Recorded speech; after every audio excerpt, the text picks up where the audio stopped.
रामरक्षा म्हणा. रोजच्या जीवनातील कुठल्याही प्रहरी रामरक्षा म्हटली तरी प्रचंड प्रमाणात ऊर्जा तयार होते.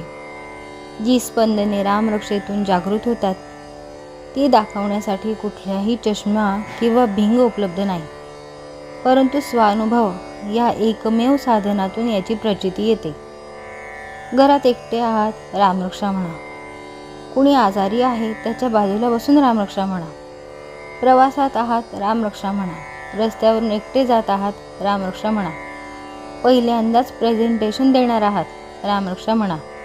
नवीन देशात अनोळखी लोकांच्यात आहात, रामरक्षा म्हणा.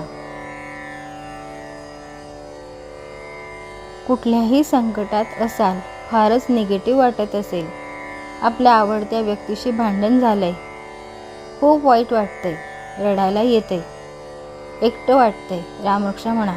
कुठल्याही प्रकारचे डिप्रेशन तुम्हाला कधीच येणार नाही. आत्महत्येचे विचार मनाला शिवणार सुद्धा नाही. आस्तिक असाल, नास्तिक असाल तरीही रामरक्षा म्हणा. देवावर विश्वास असेल किंवा नसेल तरी रामरक्षा म्हणा. मोबाईलवर ऐकत असाल तरीही तोंडाने म्हणा. चार चौघात असाल तरीही मध्यमेतून म्हणा. रामरक्षा हा असा एक रामबाण उपाय आहे जो तुमचे भारा कधीच वाजू देणार नाही. पटत नसेल तर आजपासून अनुभव घ्यायला सुरुवात करा.